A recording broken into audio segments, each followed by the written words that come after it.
Abusiafo ya mama ache amama kwa bebra so mamuni ama odo biso nsemo ya bobo na no pay ye bana ye de babe sumo ensem ne doso na poso enie edom kuba wa mra se jefie mo chese o mane mampeni na nado ene na ba nyadwere se NIB bank no wo mo eje mo e de akwakoma nkrenkre bi e be kwakọ wiase no na di pam pim enkonya adwuma enye Vice President Dr. Alhaji Mahmoud Bawumia e de atudwa se Ghana ye kọ enim no da chi bia no ye trotro ne taxi ni nyina ene enkoto petrol bio ne mum chese wo charge ya electric na chese wo de sing abato komisar mpeni mfoso so yensem jefo nhyiemu edi ntro no a ekoso no a yakopon ya adom a ebia ba adwoada benada eba wieye no wono akasa ede afa ho abusafo wei ene afoforo pinu an yakekese ne se kase a bia wo biara no pai yetimi aba ne ede aba besomwo mede no ensesan na ya obo amali bia bogabusafo yenye breda finsem no yenkomo kasa enfamamo yademo shas ye de free machine gefiem na dom kuma o machine gefiem na ekire se o de o mafifim aduduma babe ma hwemu a akwako hunu se garama mpani na na dan kwa kufu ado chima pese be ma boda wone ne so afo sika sabne no ntoto so ene abamu mpanifo fa pran yasie se kwan bia so NIB bank no o mo ebeje mu dia ma ankrankre emo mo do musika babe rem no mo fifim so a o mo no se NIB bank no ejane na so a eye bosia binumu a bank no e ma contractors binom ne ade a wo entuatuaye ene nam so ma bank na call awoye hiamu ne ahokyerem tisaban edi ne bohye so no atuatua sesika de ma contractor for no nom so mo de abre bank no a bank ne besa so jane na so na ye adwuma ye na no opani Isaac Adongo a ebasika sabre ne ntotoye ho a okasa edema donkuma na kire so mo de wo mo ahuno semampani na na dan kwa kufa ne wo fa seke no friata no a o sika sabre ne ntotoye so no on peso mo ton ede ema mo namfofo binom enu ntina chenchire a omo se NIB bank ne nia hoden ena guna sika ni nyina hye ne ade ade ntebe ya yenye muma ankrankran no honorable Isaac Adongo. Unless there is an ulterior motive, they should come. The minority will give them a group of people to go there and work for free with a clear mandate, no interference, and NIB will be the most viable bank, the most well capitalized bank, and the most liquid bank in Ghana. It is clear that this is not about the interests of NIB. This is the last step towards passing through the back door to acquire NIB and ADB for themselves in a state capture. And I will explain to you why, of all the banks, they chose ADB. ADB is listed on the stock exchange market, isn't it? 64% of the shares are with the Bank of Ghana. So when they met them, the English will start. Oh, but Bank of Ghana, you are a regulator, you want to be a player at the same time. Why don't you divest your interests in the banking sector so that you focus on regulation? Then before you realize, somebody will appear as a strategic investor. It is they themselves. They will not take NIB and ADB from us. That is all. It is why I find it to be a butterfly. Exactly. Suddenly, the bank that has been struggling will find a strategic investor. Abusafo ye mraso dwani owo mraso gefie de hye wo Bogatanga Central abaton peso so basika sam ene ntutie ho mpempi no ano edom kuma no na ya na wakasa ede ema wunum na no si ya eno Honorable Kesel Atoba Forsen eso ede be so se enkomo na omo dinisa no se abaya ntie no okoye tintintirinti a ADB bank ne NIB bank no ye beke kabom ye betontone ne ade a ebe wiase na nipa pimenim eno manu aduane ekwakobo wunum no nto mesre sesa aban no office na adwere sa ewo bank adwuma ho a wo mo emehu wo mo edom kuma no wo mo ewonim dia wo mo edebe ma wo mu wa bra wo mo anyi wo mo kapreba Honorable Kesel Atoba Forsen management team led by Alhaji Dr. Bawumia and Ken Oforiatta, working closely with Mr. Printer, the Addison, have decided to either collapse the NIB or merge it with the ADB. We contend that collapsing NIB is not an option. 2, merging NIB to ADB is certainly not an option because it will come with its corresponding job losses. Already, we have issues with employment. We believe there is space for NIB to survive. We believe there is space for ADB also to survive. Ghana deserves NIB. Observe for way a minority leader, Honorable K.C. Latoba for Senate and Kanina, and some Jeff in Shemua, na Onuma Yen and Rada, 80 some Jeff for Naso, say and Koma, a by a dini Sumasiano, na see a Tenetna Honum, a chichi and any amper once some one car, and in your bedroom, baby, not gonna fugina, and a baby triso, near Quaco Kemu. Observe for Semi, the best infancy, not yet to Aqua country to country tree, Yabasako so, Yanfamonko Vice President, Dr. Alhaji Mahmoud Bamiana Tanaye. Na Vice President Yatuja so mayi ye ko enimuno da chi bie no wan hwe ya ne ye trotro ne ye taxi ne ye VIP bus ne STC bus ne Metro Mass Transit ene ya lolo no ne ade nyina no enkoye car ebia obekwa akosala wo filling station so okwa akoto petrol na se bia okwa akoto diesel ne mum osori anopa no wo charge car no a na kese vrum tipa no wo sen enje bia udu ketia no mo pai tek kana se bia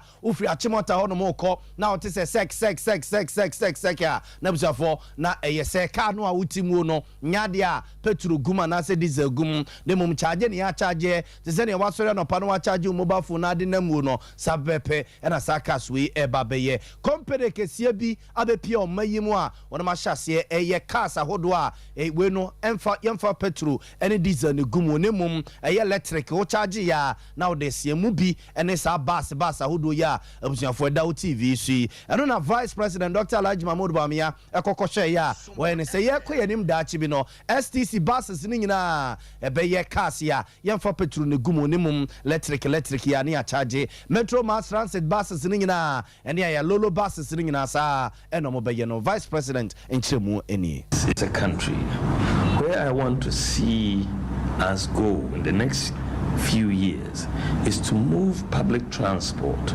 completely from a dependence on petrol and diesel to fully electric vehicles. That is really where Ghana ought to go. And it is doable. It's very doable. It's not something that, it's far-fetched, right? Orders are already being made by other countries. Orders are being made by other countries.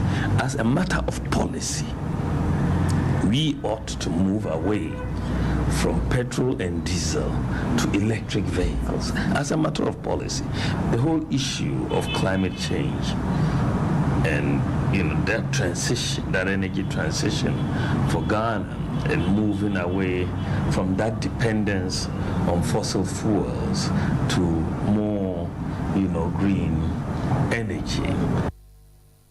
Vice President Dr. Alhaji Mahmoud Bawumia yetene kaningina nanu adam pasetua okutuye wo company kese no wayiniti wo mayimu a adwuma mu ye nyina kasia wo mo emfa petrol ngumu diesel ngumu ne mum ye be charge nya ka nko yesi motu afidie titafo motu sakre nyina bi ka ho na kas no so nko ye boss yakese ne mum nkuma ene adantamu nyina soso no ne nyina wo charge ada kese wo de wade esen ye to aso ne ye de makọ abato comments and penifo atra ye na Center for Democratic Development CDD Ghana and omodi adesere eto abato comments and penifo nim se sadi ntro no a wono ma ehase be na watch me no na watch me ensanie no a enche bi omo be kwa wiye no omo sra abato comments and penifo se enema binum akwa ye menase po ye ha dwene wodi ntro no no won be ya omo nti amanfo nsem a wono mo ekom mpaso ene ani enkohwe nsem no a amanfo ekeka ne senso be omo dwene se womo emfi tase bi na akwati se womo atwitwi omani abubu ne agu omasomu a omuntie ne obia eka CDD penimpa wono enehwe advocacy and policy engagement so de ema wonum ne opani kojo asante wono enene nsamtwefo di nkoma a obobo nsami so de kire nsamtwefo. We probably need more support to persuade Ghanaians that this is not something that is justified in doing, that if you are also selling your vote, you can be arrested. Maybe it will make people hold back a little bit, because the more people are demanding these things, politicians will find the money, to pay for it because they want power. and then once they are in government, then they are going to try and recoup that investment. So it sounds like it's a tall list of issues. Some of the issues we think that it can be resolved easily. Just somebody was telling me that if you look at the statistics from the Electoral Commission on the current BVR exercise, most people are using guarantor system. That is no surprise. You're talking about first-time voters. These are people attending 18 and so on. They would not have gotten Ghana card by now. So they're likely to. But if you're going to have guarantors, it means that they have to go and look for 2 people, organize them, go to the district, depending on where they are staying, financing it, organizing the logistics. It's too much. I was on for way your penny kojo asante one and a director or share advocacy ne policy engagement so at the CDD Ghana and yet in Kana nano see ya and a Dr. Bosman Asaria one also see a penny pabedi chra what about to come and also so and a Ghana for a din come say din chono mosha here ben I watch me no watch me and sa any no someone ha money no more can nipa bebro 600,000 and no much church no more day and the aquabato mo and which so miami ahudo pia mfidie no ho techma network sem yesi freezy ye ne ade nyina no omo ede foforo ko ho no mo ede bi kra ko pp so a enam so ma de ntro no kontem ede ma wu no nti omo ye nhihye pi no a ye beboa ye ko enim no ko eti se bia ye yida ba ko bi esi ho no mo so saa da no kwa na betima kwa ko kyere udin afini mu nyina no abribi abenya ho bia no na kese ko no akwa ko kyere udin Dr. Bosman Asare. Indeed, you have been an essential force in our endeavor to continuously deepen transparency, fairness, and integrity in our electoral process. Our doors are always open to constructive criticisms that will expand the frontiers of the country's electoral democracy. Similarly, we thank the good people of Ghana for their unflinching support to all the activities of the Electoral Commission. In last week's Let the Citizen Know, we updated you on the state of the registration and other relevant themes important to the registration exercise. This week's presentation will follow the same pattern. Let me begin by reiterating the Commission's avowed commitment to ensuring that every qualified Ghanaian is registered as a voter to take part in the 2023 district level elections and the 2024 general elections. The Commission is desirous of registering everyone who is eligible. We reiterate that it is not our intention to disenfranchise anyone. We wish to assure all qualified. We have increased the number of kits in our district offices to accommodate the large numbers at the registration centers.